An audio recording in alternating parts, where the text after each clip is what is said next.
Good morning, everyone. I am Stephanie Georgia. I am the events manager with Mississauga Board of Trade. Thank you so much for joining us this morning. It is our great pleasure to have you for this webinar, which is Managing Performance for the Remote Team. I want to send a big thank you to our sponsor, Pivotal Integrated HR Solutions, for sponsoring and being our guest speaker today. So thank you very, very much.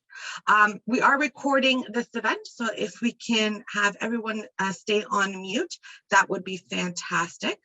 We will be doing some questions and answers at the end of the presentation. So if you do have any questions, enter them in the chat box today, and I will moderate them after our guest speaker presents today. So to introduce our guest speaker, please welcome Mike Salveta. He has been with Pivotal Team since 1996 and is a partner in the company. In his current role, he is responsible for leading and overseeing our integrated solutions division, which includes HR and payroll service offerings. So everyone, please join me in welcoming Mike, and I'll hand it over to you, Mike. Thank you, Stephanie, and good morning, everybody. Thank you for joining.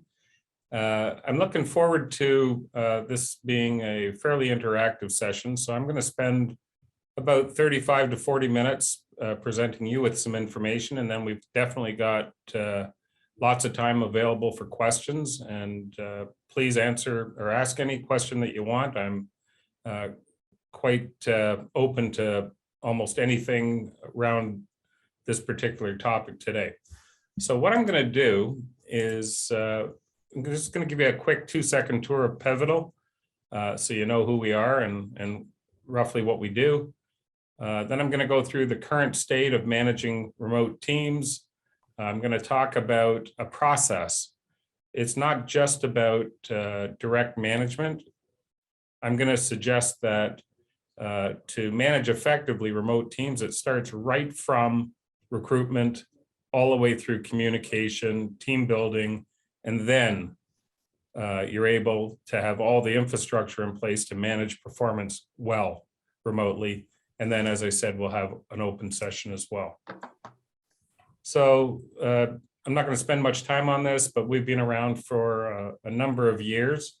As Stephanie said, we provide HR, payroll, and staffing services.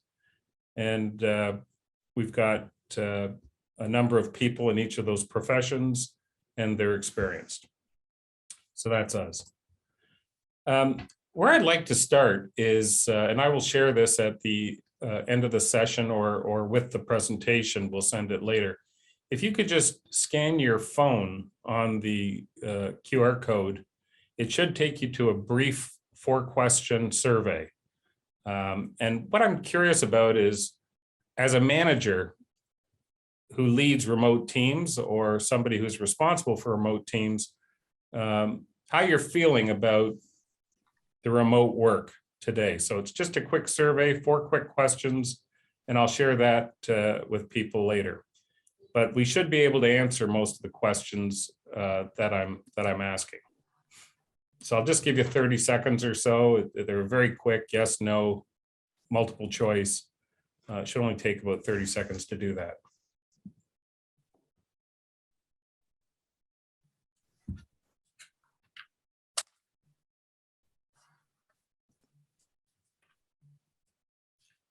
Okay, while you are completing that, I'm going to move forward. So early 2020, the world changed dramatically, and it was almost overnight. Many of you may have had a small component of your workforce working remotely, but in 2020, obviously all that dramatically changed. And most organizations weren't set up for the vast majority of their workforce to pivot to being remote.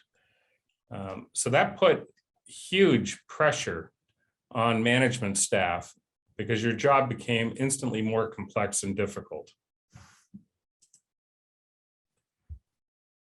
Prior to the pandemic, it was mostly salespeople, maybe some IT people that were working remotely.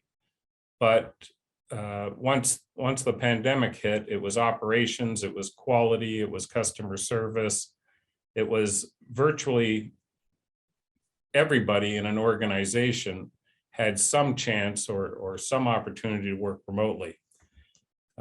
So most employers and most employees have conceded that in some form or another, hybrid work is going to continue.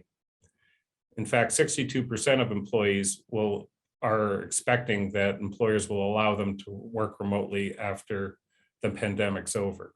So this is going to change how you manage people dramatically from all the current processes and infrastructures that you had. I'm going to be suggesting a lot of them are going to need to be reworked.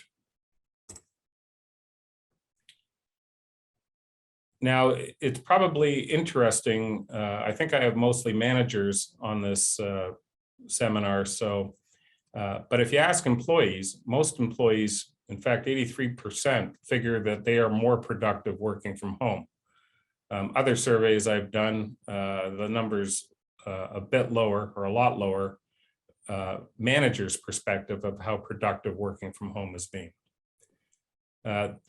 They feel that by working remotely, companies have lowered their operating costs and productivity is increased. 43% of CEOs are saying that they're going to grant employees flexible work arrangements and days going forward. So this trend is no longer a trend. It's now become a business strategy for the future. Some of the other statistics are here. Collaboration was noted. CEOs believe remote collaboration has to be now a long-term business strategy. That interaction, that brick and mortar interaction is less, and therefore we need to put in place tools to make sure remote collaboration is effective.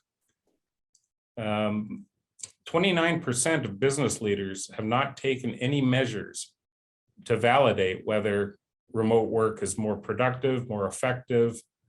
And this is really a concern to managing remote teams. You have to be able to track how people are doing and how jobs are doing. And when asked what the biggest concern is, 40% of leaders replied that corporate culture is changing. And the reasons why was due to a lack of face-to-face supervision, lack of speed to respond, social isolation, distractions working remotely, which led to harm to the brand. It's difficult to have meetings and interactions with customers if there's distractions at home. And if an organization already had silos and lack of communication between silos, they found that remote work has made that a little bit worse. Definitely communication is not as strong. Now, if done correctly, there's lots of benefits to having a remote work tool. You have access to a broader talent pool. People are saying, employees are saying they'd be more loyal to their employees if they had flexibility. Their satisfaction would increase and their engagement would be improved. Now, these are statistics that haven't been tested in time, and but if it's done well and you're meeting the needs of both the business and employees, the theory is that engagement and productivity and retention should improve. Okay, so it's not just that simple. It's easy for me to say, here's a bunch of techniques and tools on how to manage performance in a remote workforce. But I'm going to suggest it starts at the beginning and it's a process. It starts with the right people. Anybody that's been recruiting remote workers is probably had some various success. And why? Because most people were brick and mortar type employees. They may or may not have had the competencies and skills to be a solid remote worker. So I'm going to talk about, starting with the beginning is getting the right people that will be successful in a remote environment. We're going to have to over communicate to these people, we're going to have to build team cohesion. And part of that cohesion is trust. I would suggest that building trust over Zoom and remote is much, much, much more difficult than when people used to sit outside your offices. You went for lunch more often, you spent time with people, you got to know them, etc. So that team cohesion is going to be an important part. And if we do all this well, then I'm going to suggest that's when performance and managing remote workers will be successful. Without all these different pieces to the puzzle, it's going to be more difficult to just manage performance and manage remote people. So let's talk about these steps. Whatever you're doing today in recruitment, you need to relook at and look at it from a clean set of eyes and a clean slate.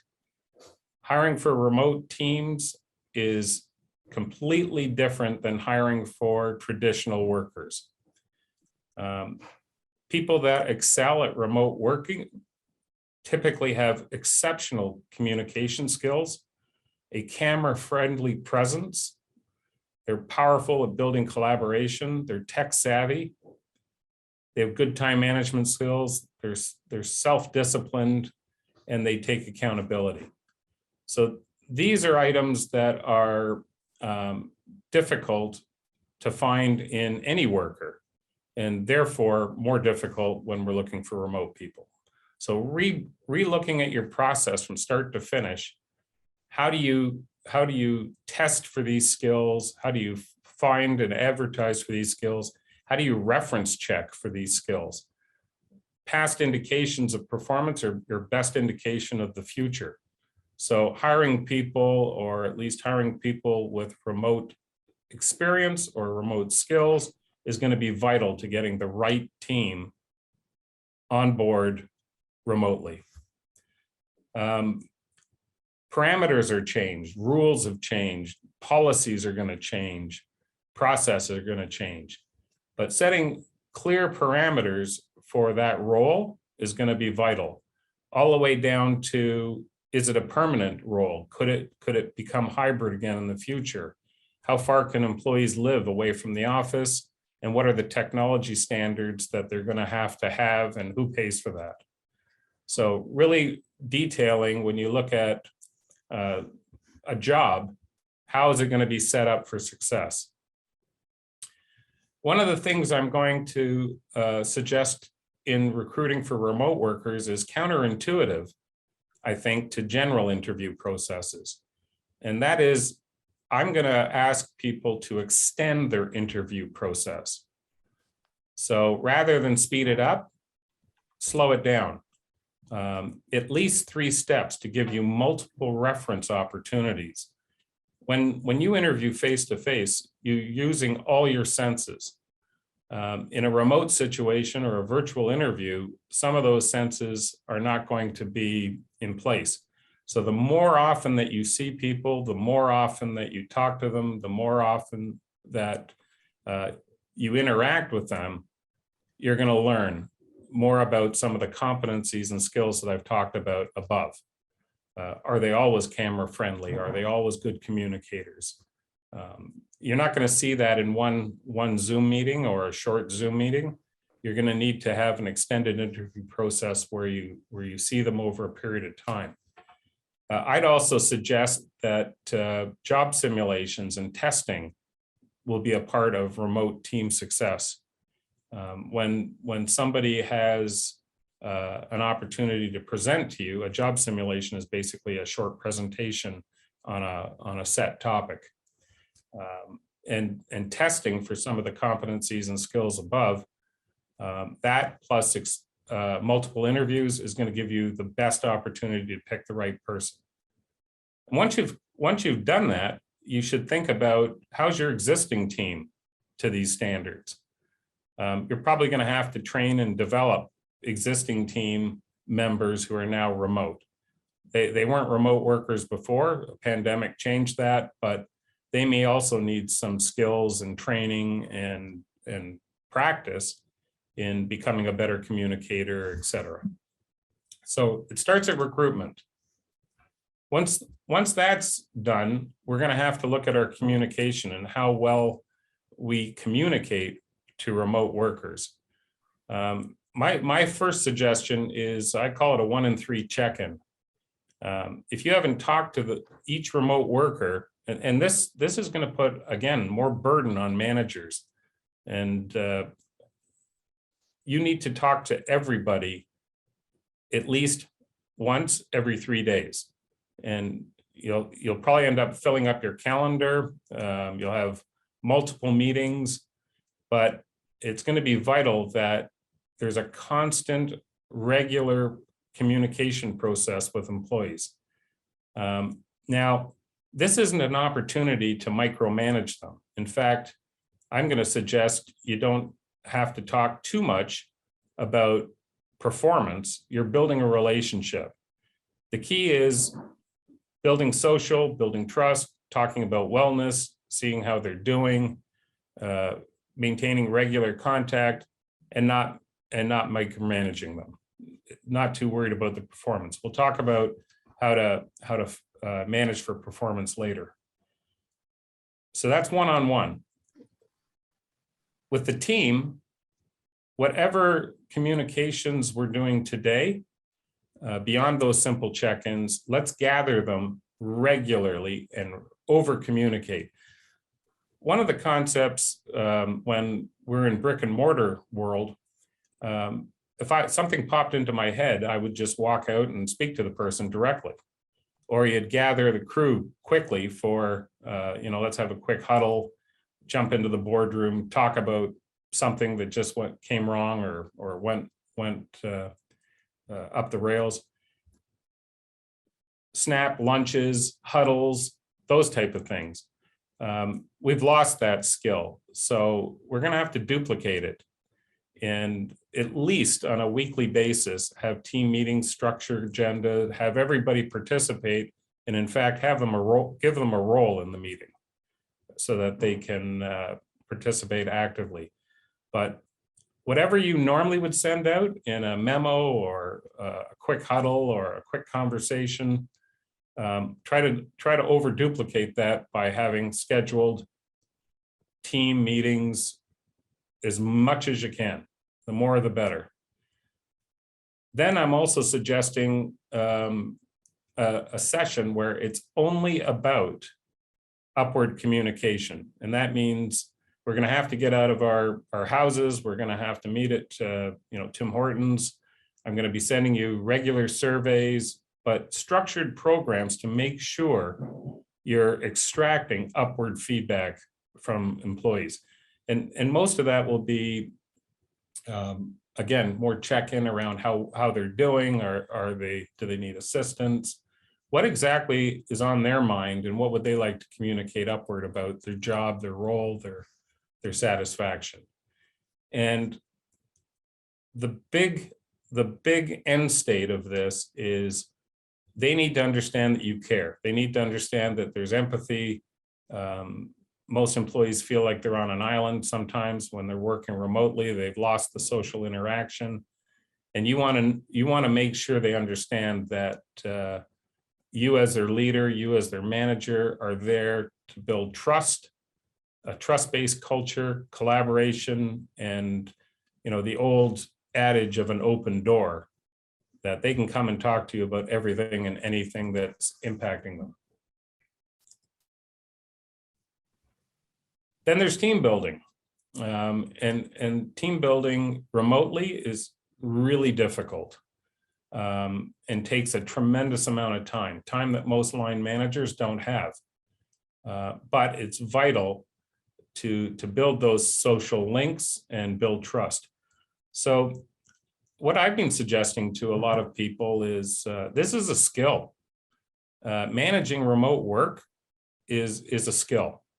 And most managers haven't done it before, and they may not have enough time because they have their own job to do. So I think one of the new roles that are going to evolve in organizational design is going to be somebody who looks after remote work.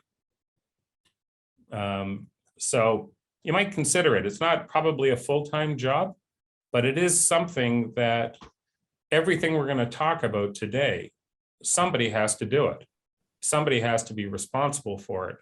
And I think if somebody was responsible for the building and developing and implementing a workforce strategy from hire to exit, they would be there to support managers who then would be the face to the employee.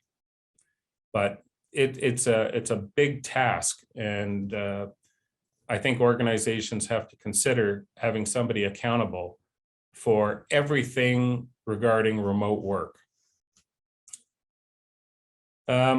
Difficult to build teams and trust over Zoom.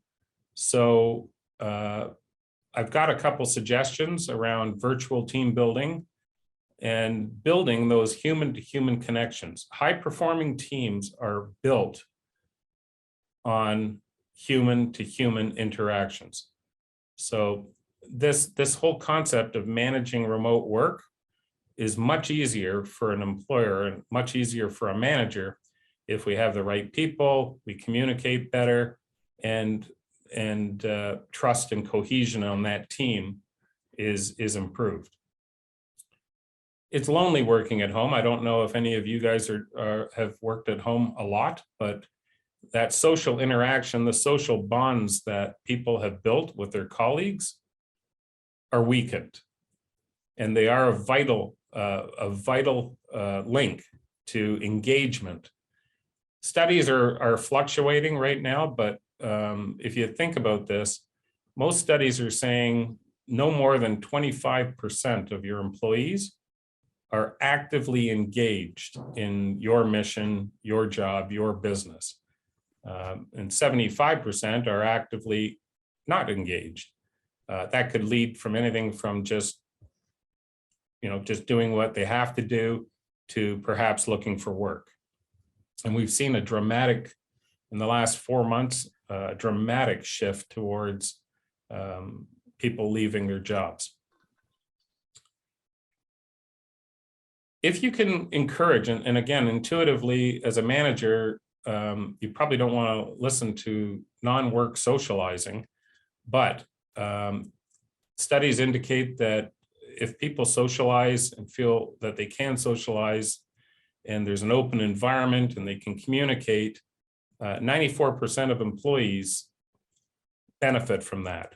It's a foundation to build mutual respect and helps them connect with both you and their coworkers.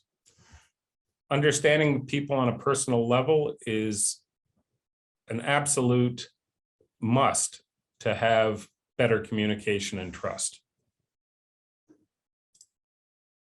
So here's some things that we've done in all of these and more. But we have an event at least monthly. I encourage everybody to take some time with their team to build trust and cohesion through a social event of some sort. Monthly is probably the right rhythm. One of the simple ones you can do is any meeting that you have, any opportunity, ask classic icebreaker questions. The one that we use is 2 truths and a lie. So an employee at random or on an ongoing schedule, they tell 2 truths about themselves and 1 lie, and the rest of the team tries to figure out which is the lie by asking questions and communicating. That's a good one. Having people talk about their backgrounds or their experiences or what they did on their vacation, if somebody goes on vacation, things like that. So have classic icebreaker questions at every meeting so that people get used to the fact that they're going to communicate with each other.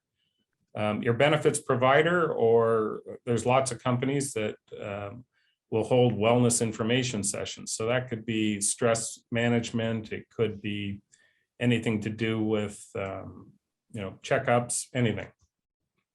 But spend some time on wellness with your team.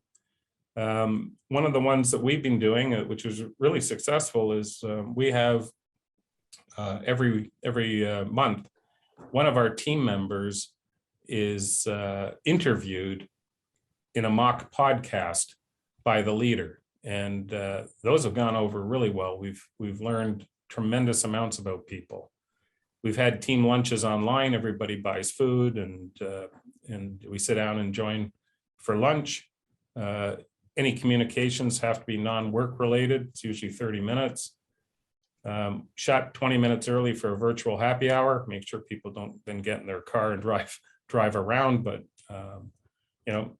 sharing conversation over a happy hour or happy 20 minutes is great. Make sure you've got socialization tools like WhatsApp. That's what we're using. And nothing goes in WhatsApp that's work related. Our team shares, pictures of their kids, or they went, we had a Santa challenge. Everybody had to send in a picture of somebody visiting Santa, things like that. It's all socialization. It's not work related, and we share information back and forth. Spend some time. You can consider setting up learning circles, and that's where people can enhance their professional skill sets. What we did was a book club, and people got together and read a book and then talked about it. It could be business books, or it just could be social books. We've done all of these, and I can tell you they some of them look probably not too exciting, but I can tell you that our team enjoyed every one of them. So we've done the online yoga and exercises. We painted a boat, or at least painted a picture of a boat. We've done murder mysteries, karaoke's. So again, it's building that trust and building that communication and that social link. And post-COVID, let's get back outside and make sure that we do real group activities once we can. So these are ideas that link people to their coworkers, their leader, to the business. And that social interaction and that social procedure is vital when we get to the part about managing performance. And here we are. So the topic's about managing performance, but one of the takeaways I want you to have is, before we get into our operations mode, we're leaders, we're managers. This is what I can't wait to find out, is how to manage people and manage their performance. My suggestion is you have to do all the other infrastructure things first. You've got to build that trust. You've got to build that communication. You've got to recruit and find and train the proper skills and competencies to make people successful in remote work. And once you've done all that, now we can get to the nuts and bolts of how to manage performance. First suggestion is around goals and targets that you set. Again, typical wisdom was longer term goals, longer term targets, and my suggestion is shrink them. In a remote world, annual and quarterly goals are now being replaced to quarterly and monthly goals. Now, even if it's an annual goal, you can break it down into 4 quarterly segments or even 12 monthly segments. The objective here is to have more opportunities to communicate and identify any barriers or roadblocks and manage them on an ongoing basis. You're not going to be able to sit directly, but over remote, you're going to be looking at goals and targets a little bit more often. Make sure those goals are collaborative and SMART. And everybody's heard of the SMART acronym. So your KPIs and goals should now shift a little bit more to outcome-based. And they shouldn't take more than a quarter to achieve. So there's a difference between an outcome-based goal, where you're looking at the results, versus the steps of an activity-based goal. So shifting to outcome-based goals is the way to lead a remote workforce. And most remote people, they don't have anybody to look at. When you sit in a group, or if you sit in you know, an office and there's 6 or 7 people beside each other, that tribal knowledge transfers a bit between person to person to person.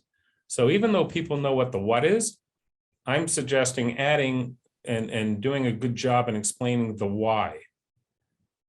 The why is what what will connect employees emotionally to the goal. So it's not just good enough to know what the outcome is. Also, why are we doing that? And what's my purpose in this goal? And why should I be engaged in it? The why is what is the bedrock of high performing teams, especially remotely. Technology, it goes without saying that if we're working remotely, the more that can be done remotely, the better. So automate everything that the employee accesses or uses, right from their onboarding to self-service to everything. We recommend a online system to track and manage performance and all items. It's a system that we use. There's tons of them, so I don't necessarily want to recommend the one we use, but there's lots out there. Make sure that you've got a technology system to eliminate paper. Performance management systems, it should be very intuitive, click systems, documents, access to information, collaborative tools, everything should be online. So if you're going to have a remote workforce, your operational and your human resources processes also have to be remote. So use technology and turn everything into a remote system. The workplace itself, invest and help employees set up the remote workplace. Left to their design, they're probably going to get a excuse me, a dining room table or a stool and sit at at a table. That's not conducive of having high quality work. So help them identify what your standards are for a remote workplace. Do they need a printer? Do they need high-speed internet? What do they need? And help and invest in them to build the right workspace so they can be productive and effective. We've talked about earlier setting expectations and ongoingly look at those expectations on a regular basis. The problem with a remote worker is they used to have a separate system where they used to work and learn and observe from their peers and managers because they were right outside the door or working in a group or doing team-based or collaborative items. That's weakened now. So you have to constantly review and set the expectations on an ongoing basis. So tell them you told them, tell them you told them again, and retell them what you told them. So constantly setting those expectations on an ongoing basis. Remote employees are hungry for feedback. My suggestion, if you have a system that manages your goals and objectives and KPIs, let them own it. Instead of you managing downwards, let them manage upwards performance. So let them schedule the monthly check-ins with them. Let them keep the ongoing notes in the systems about what they've done, how they're doing, green, yellow, red, whatever system of feedback, upward feedback you want to put in place. But let them own the process of, here's how I'm doing, leader. Here's where I could use some help. Here's some roadblocks I need you to eliminate, etc.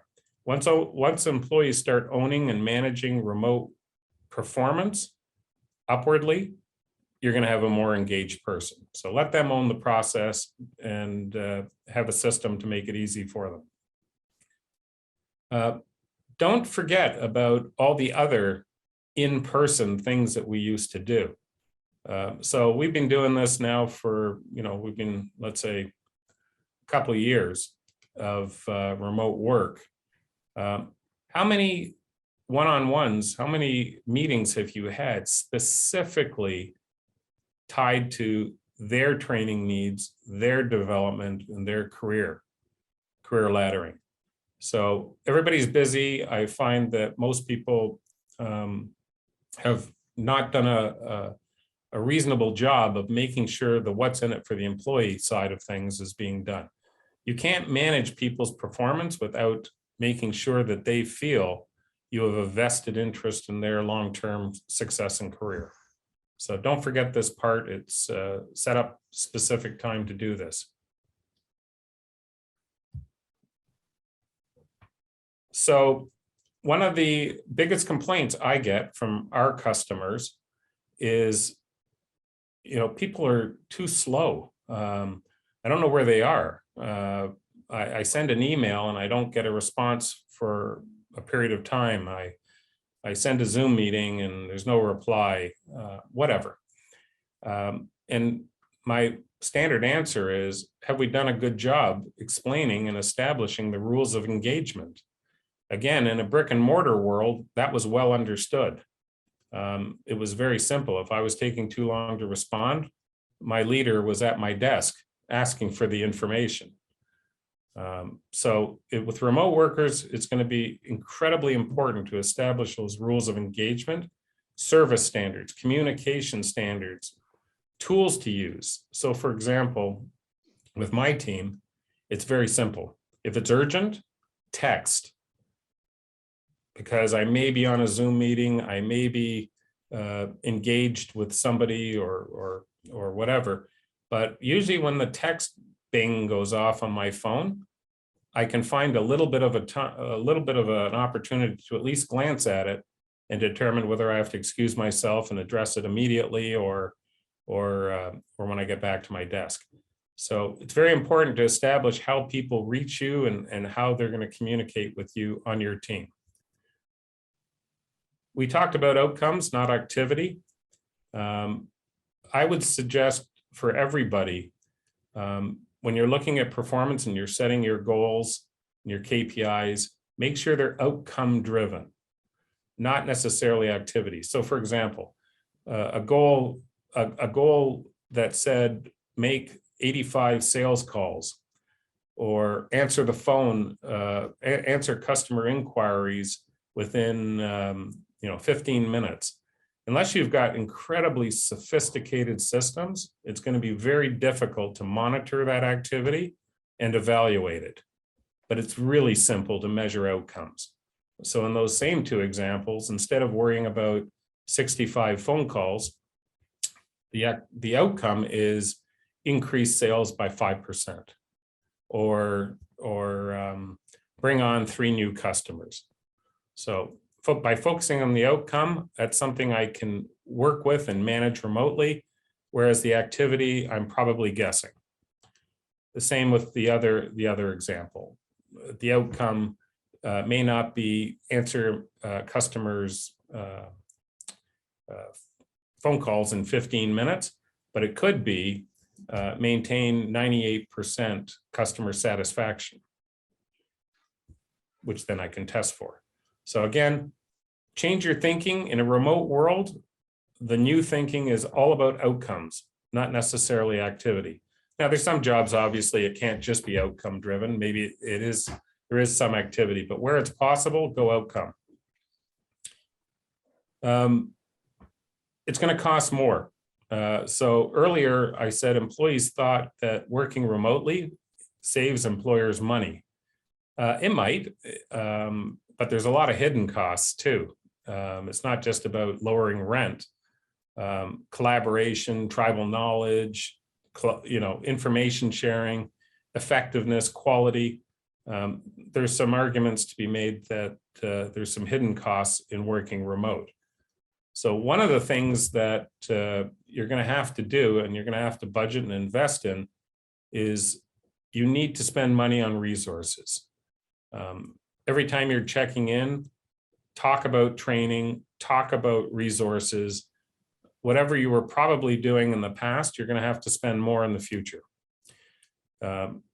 Laptops are going to be used more often. Better Wi-Fi, newer Wi-Fi, upgraded Wi-Fi. Every time the subdivision gets a Wi-Fi upgrade, you might want that. You may want people to be at the state of the art in connectivity, so that when people are talking with your customers, again, it's back to that brand management, they're not freezing, they're not having difficulty doing remote work. Headsets, webcams, make sure your team has the best technology and resources to work remotely. There's nothing more frustrating than trying to have a remote meeting and your bandwidth isn't good, your camera is substandard, your microphone isn't clear. So make sure that they have the right resources. It's going to cost more money, but make sure they're state of the art. You've always had a job, or one of your roles was to remove obstacles and remove barriers for your employees. However, there's a whole new set of these. And if you want people to perform well, you're going to have to engage and identify obstacles that are new to you. Physical and emotional isolation, so wellness. That's things that most managers didn't spend a tremendous amount of time managing. You're going to see more of this and more of this as time goes on. Distractions at home, pulling them in multiple directions. The homeschooling is a classic example of that. Anybody that had an employee who had children that had to be homeschooled knows exactly what I'm talking about. Amazon showing up every 5 minutes. Now, at least if you talk about these issues and you try to resolve as many obstacles as possible, your employee will absolutely feel supported. So we need to, as managers and leaders, we're going to have to accept the fact that work at home has a million new obstacles and barriers and challenges, family issues that didn't exist in the workplace, in the brick and mortar workplace. So accept them, try to talk about them, try to find solutions if you can, and the more of these obstacles that you engage in and clear up for your employees, the more they'll be appreciative and the better performance you'll get. I mentioned this earlier. Tell people, spend 10 minutes, talk to some of your coworkers. I want all of you to talk to your coworkers. Encourage that social interaction is a good thing. You don't have to just put your head down at your desk, 8.5 hours a day. Take breaks, go for a quick walk, talk to people, talk to your coworkers. The more that you encourage the social interactions, the better mental health you'll have with employees. People that are struggling without the social interface never work well on a long-term basis. Flexibility I've talked about, so I'm not going to go through that again, other than every employee is going to have unique challenges in the home environment. So accept them. I can share with you from my own viewpoint. I've had everything in the last 18 months, items that I didn't even think I would ever have to manage, but it's there. The next one is empathy. And as a manager, your neck's on the line. No question. Your boss wants you to perform and make sure that your people are performing, etc. However, it's important for you to realize that your team has stress. They have issues, perhaps they have anxieties and concerns. And the phrase that I like to share with managers, if you want to manage performance well, calm is contagious.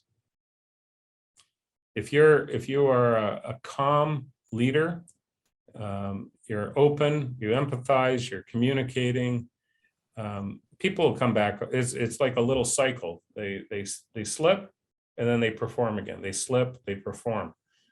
But panic and anger will just be as contagious as calmness is. So try to remain calm, try to remain open and empathetic to the fact that there's new issues here. And, you know, if you're focusing on outcomes versus activity, you're going to have a higher level of success. And the last one is be an amazing mentor rather than an amazing manager.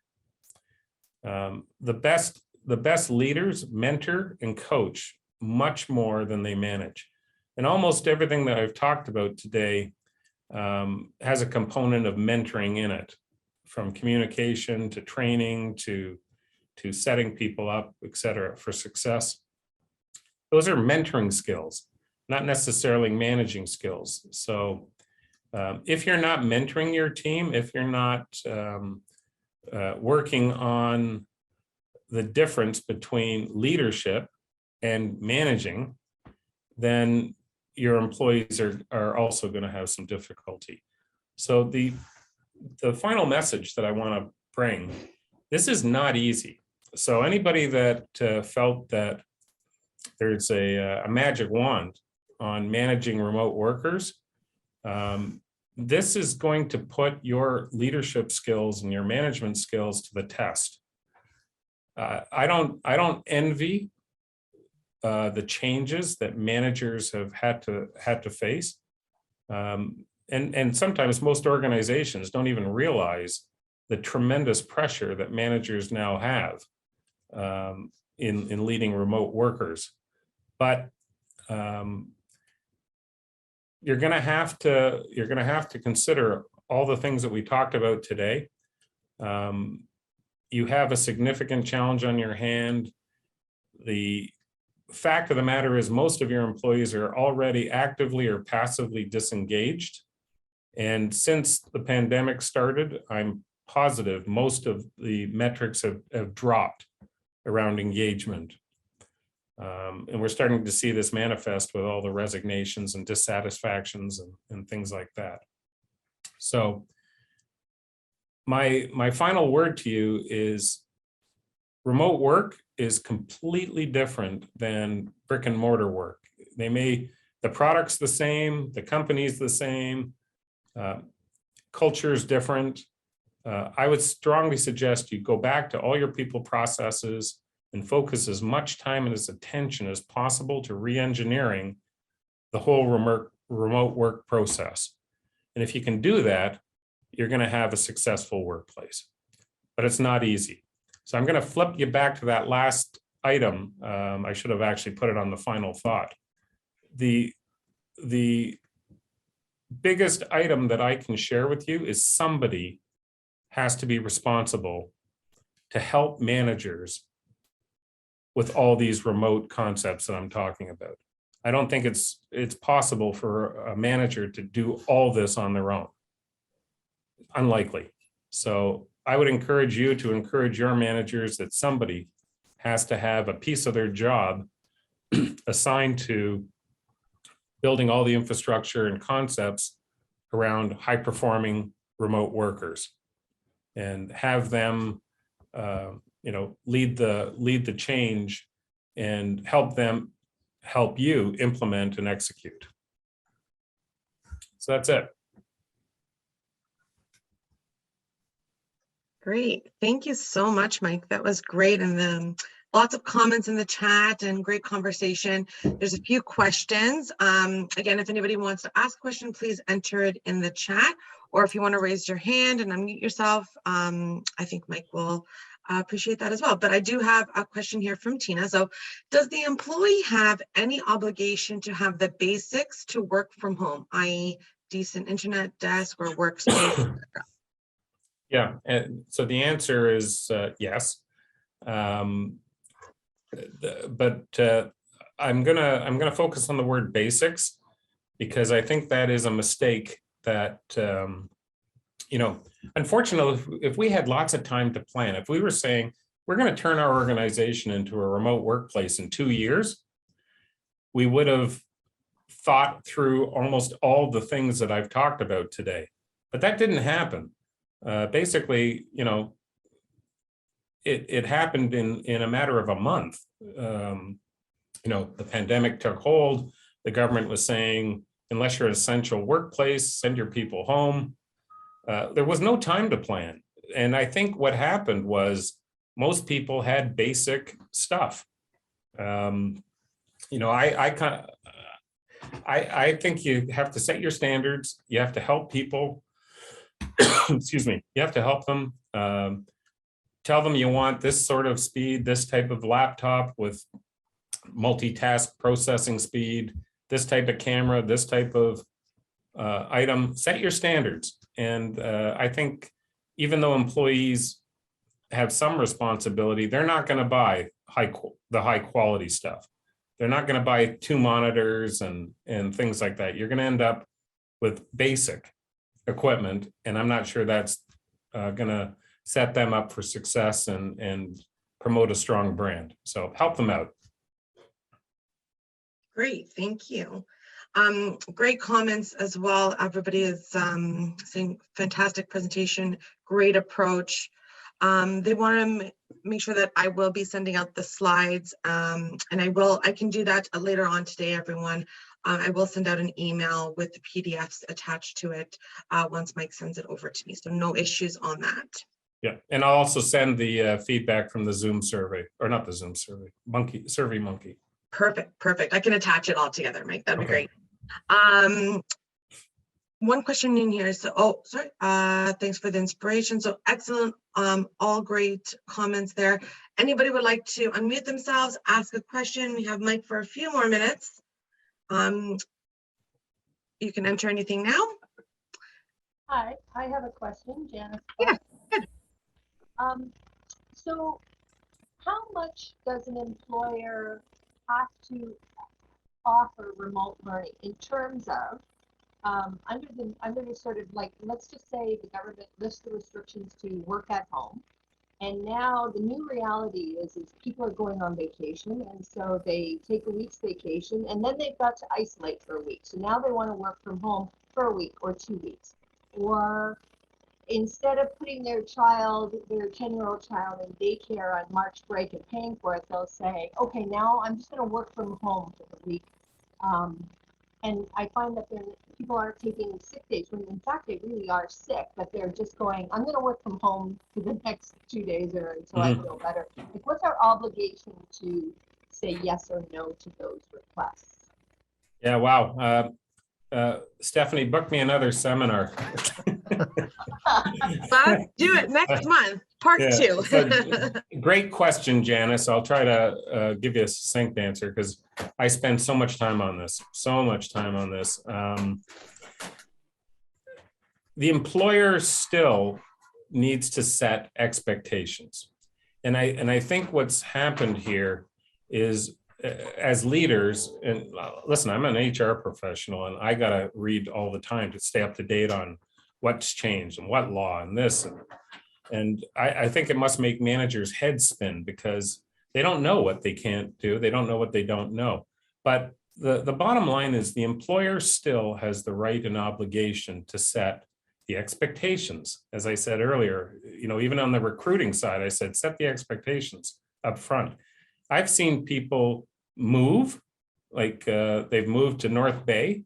They've decided to just work at home. They've done all sorts of things. But the employer still has the right to set all the terms and conditions and boundaries that they want. Now you filter it a little bit with some empathy, but quite frankly, and I hope I'm not going to offend anybody on the screen, but I've taken the position when people go on their own vacation and they didn't check and they find out that there's a giant quarantine on the other end, or they got COVID while they were away. The answer is no. If my standard is I'm not going to allow you to work at home because you decided to go away and took yourself out of the workplace, unless that's okay. If they can work from home regularly or it's not a problem, then so be it. So set your standards, manage your standards is the best advice I can give you, but you don't have to do anything. You don't have, except for when the government mandated you to send people home. But in today's world, that's not the case. So if you don't want a certain role to be working at home, that's the standard. And you can adhere to that. And if they're going to go away on vacation, you have to caution them that, if you end up getting quarantined for 2 weeks, you're going to have to use more vacation. You're not just going to sit at home and get free sick days or free this or free that. You'll have to use your vacation. So enforce your standards. I guess communicate your standards, communicate your expectations, and then enforce them. And then if there's something really oddball happened, then you can show some empathy and maybe grant a pass on something. Great, thank you. And we definitely should look into that part too, because there's a lot of much more information to come. So thank you. Okay, so I'm just going to quickly review. We have a few upcoming webinars that should be of interest for many of the attendees on the call today. We have one tomorrow with Dr. Lowe, and he is providing a public health and workplace update, and as well, where he is joined by Jonathan Braley from Kaiser Mason Ball. So definitely one to register for. We also have another webinar on February the 3rd, and it is business acquisitions, a strategy that drives growth. And those are two that are coming up in the next few weeks. We also have Membership Matters and Good Morning Mississauga in February. So look at our site, on our website, on the events page, and definitely register for all those events to get your link to join. Thank you very much, Mike. Thank you so much for today. I think this was an excellent webinar and information presented. So I'll definitely send out the PowerPoint to everyone. Really appreciate you joining us today, and appreciate everyone joining online today. Have an excellent day, and we look forward to seeing you soon.